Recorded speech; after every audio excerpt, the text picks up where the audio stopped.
सोचिए, एक ऐसी जेल जहां से भागना नामुमकिन माना जाता है। 17 फुट की ऊंची दीवारें, barb wire, snipers watch tower पर और आर्मर्ड स्टील के दरवाजे। और फिर भी एक आदमी ने दिन के उजाले में हेलीकॉप्टर लेकर वहां से एस्केप कर लिया। सिर्फ एक बार नहीं बल्कि 2 बार। यह है फ्रांस के सबसे डेयरिंग गैंगस्टर की कहानी। एक ऐसा क्रिमिनल जो हॉलीवुड मूवी से इंस्पायर होता था, अपने हाइस्ट को फिल्म सीन्स की तरह प्लान करता था और जिसने पूरे मुल्क को अपने प्रिजन ब्रेक से हिला कर रख दिया था। Notorious gangster. A notorious gangster. Notorious gangster. A notorious criminal. A notorious. This French gangster is legendary. A serial jailbreaker known for breaking out in the most dramatic way. After months of speculation about where he was hiding, turns out he didn't go far. Raj TV की एक और हैरत अंगेज video के साथ एक बार फिर से खुशामदीद। 1 जुलाई 2018 सुबह 9:20। पेरिस के साउथ में एक हाई सिक्योरिटी प्रिजन, फ्रांस के सबसे बड़े, सबसे मॉडर्न और सबसे सिक्योर डिटेंशन सेंटर्स में से एक। यहाँ से भागना नामुमकिन माना जाता है। सैकड़ों गार्ड्स, 17 फुट ऊंची कंक्रीट की दीवारें जो बार्ब वायर से ढकी हुई हैं, आर्मर्ड स्टील के दरवाजे और चारों तरफ वॉच टावर्स जहां पर स्नाइपर्स अपनी असॉल्ट राइफल्स के साथ हमेशा तैयार रहते हैं। कोर्टयार्ड्स पर एंटी हेलीकॉप्टर नेटिंग लगी हुई है ताकि कोई हवा से हमला न कर सके। और इस वक्त सॉलिटरी कन्फाइनमेंट के सेल नंबर 207 में एक ऐसा कैदी बैठा है जो मुल्क का सबसे हेवीली गार्डेड प्रिजनर माना जाता है। उसका नाम है रोडाइन फाइड। एटलीस्ट 30 रॉबरीज में इन्वॉल्व, कुछ में हॉस्टेजेस लिए, एक कैश इन ट्रांजिट हाइस्ट जिसमें पुलिस ऑफिसर्स की जान चली गई। 2 दफ़ा वो क्राइम सीन पर ही पुलिस से बच निकला।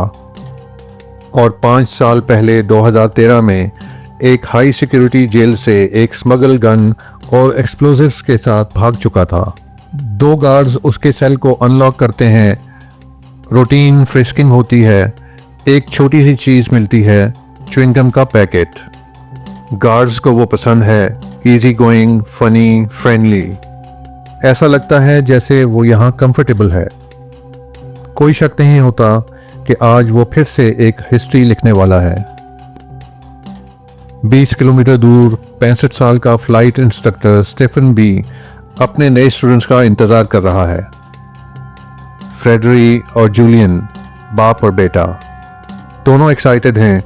कहते हैं कि वो सिर्फ साथ बैठकर फ्लाइट देखना चाहते हैं, पायलट खुद नहीं करेंगे। बस एक रिक्वेस्ट है, फ्लाइट के लिए एक विंटेज हेलीकॉप्टर एलियट 2 जो 1950s का कलेक्टर मॉडल है। स्टीफन को थोड़ा अजीब लगता है जैसे दोनों ने विक्स पहनी है, लेकिन पैसा कैश में दिया जाता है, 500 यूरोस, और वो मान जाता है। जेल के अंदर रेडवन को विजिटिंग रूम ले जाने की तैयारी चल रही है। ये सेक्शन सबसे दूर होता है हाई रिस्क इनमेट्स के लिए। कुछ हफ्तों से अथॉरिटीज़ नोट कर रही होती हैं कि उसका बिहेवियर बदल गया है। उसके विजिट्स बढ़ गए हैं। फ़ोन कॉल्स में वो कोडेड मैसेजेस भेजता है। गार्ड से उसका कैजुअल एटीट्यूड शायद सिर्फ एक टैक्टिक है ताकि वो उनसे इंफॉर्मेशन निकाल सके। और कुछ दिन पहले एक ड्रोन को जेल के ऊपर उड़ते हुए देखा गया था। स्टीफन हेलीकॉप्टर लेकर खुली फील्ड में लैंड करता है। पैसेंजर्स कहते हैं उन्हें बाथरूम ब्रेक चाहिए। दोनों जंगल की तरफ जाते हैं, लेकिन जब वापस आते हैं तो उनके हाथ में गन्स होती हैं। वो स्टीफन को धमकी देते हैं, हमारे लोग तुम्हारे घर पर हैं, तुमने हमारी बात ना मानी तो तुम्हारी फैमिली मार दी जाएगी। विजिटर साइट पर बूथ नंबर 50 में रेडविन का बड़ा भाई उसका इंतज़ार कर रहा है। उसे पता नहीं कि कुछ ही देर में उसका छोटा भाई फ्रांस की तारीख का सबसे डेयरिंग प्रिजन ब्रेक करने वाला है। ये आदमी जो हेलीकॉप्टर का इंतज़ार कर रहा है, मुल्क का सबसे इन्फेमस क्रिमिनल है। एक best selling author, movie buff, adrenaline junkie और फ्रांस के इमिग्रेंट सबर्ब्स में एक लेजेंड।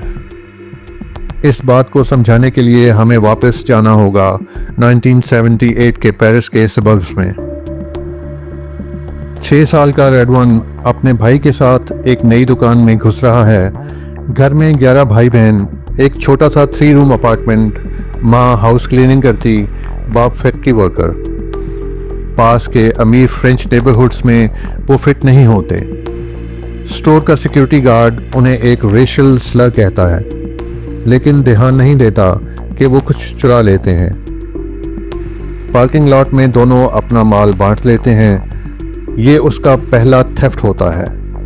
कुछ हफ्तों बाद पकड़ा जाता है। माँ बाप गुस्से में हैं। बाप बेल्ट से मारकर सजा देता है। माँ प्रॉमिस ले लेती है कि दोबारा नहीं करेगा। इस वक्त रेड वाइन मूवीज का दीवाना बन चुका था। French crime thrillers, American gangster films, scene याद करना, घर में एक्ट करके सुनाना।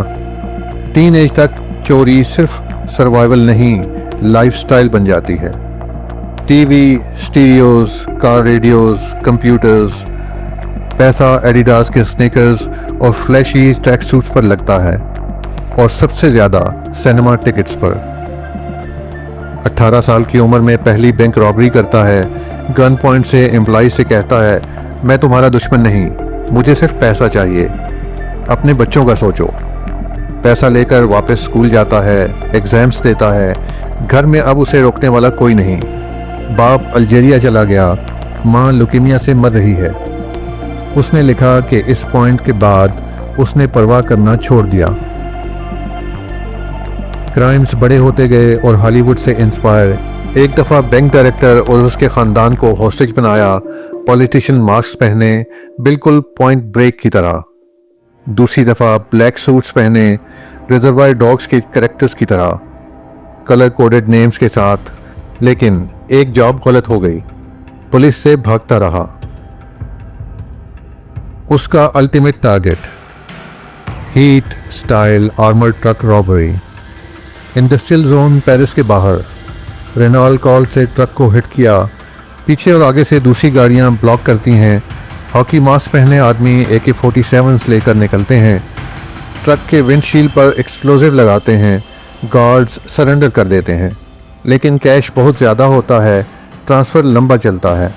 3 मिनट्स बाद पुलिस आ जाती है। गन फाइट होती है। रेडवाइन को कंधे में गोली लगती है। खून क्राइम सीन्स पर गिरता है। DNA पुलिस के हाथ लगता है।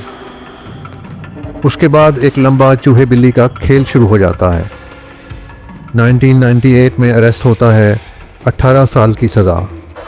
अच्छे बिहेवियर की वजह से 9 साल में रिलीज़। टीवी पर आता है, अपने आप को चेंज्ड मैन के रूप में प्रेजेंट करता है। माइकल मैन से मिलता है, जिसकी फिल्म हीट उसके हाइस्ट का इंस्पिरेशन थी। जब उसे पूछा जाता है कि क्या दोबारा क्राइम करेगा, वो झूठ बोलता है, क्योंकि उस वक्त वो दोबारा प्लानिंग कर रहा होता है। 2010 में एक फेल्ड कैश ट्रक हाइस्ट में पुलिस ऑफिसर ऑरेलिया फॉल्के की मौत हो जाती है। इन्वेस्टिगेशन उस पर टाइटन होती है। 2011 में कैप्चर, 2013 में स्मगल गन और एक्सप्लोजिव से एक और हाई सिक्योरिटी प्रिजन तोड़कर भाग जाता है। अब वापस 1 जुलाई 2018 सुबह 11:18 एक गार्ड को आवाज़ आती है जैसे लीफ ब्लोअर चल रहा हो, लेकिन गार्डनर संडे को काम नहीं करते। ये आवाज़ एक हेलीकॉप्टर की है। वॉच टावर्स के गार्ड्स के पास राइफल्स हैं, लेकिन हेलीकॉप्टर को उड़ते वक्त फायर करना अलाउड नहीं। और ये कोई आम हेलीकॉप्टर नहीं, ये छोटा विंटेज मॉडल है जो ऑनर कोर्टयार्ड के एक अनसिक्योर्ड गैप से अंदर आ सकता है। हेलीकॉप्टर ग्राउंड को टच नहीं करता, सिर्फ होवर करता है।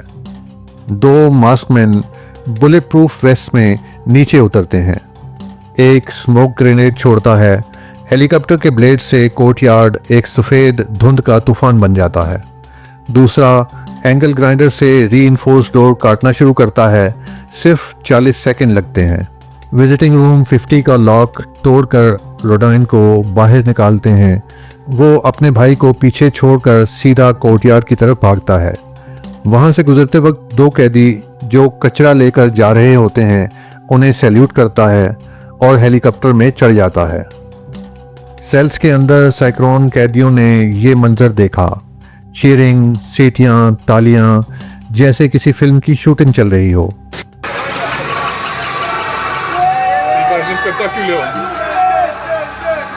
हेलीकॉप्टर आसमान में गायब हो जाता है। इस एस्केप की खबर पूरे फ्रांस में फैल जाती है। सोशल मीडिया पर एक एक्ट्रेस लिखती है, ब्रेवो रेडवाइन, सारा फ्रांस हमारे साथ है। लेकिन पुलिस उसे मोस्ट वांटेड डिक्लेयर कर देती है।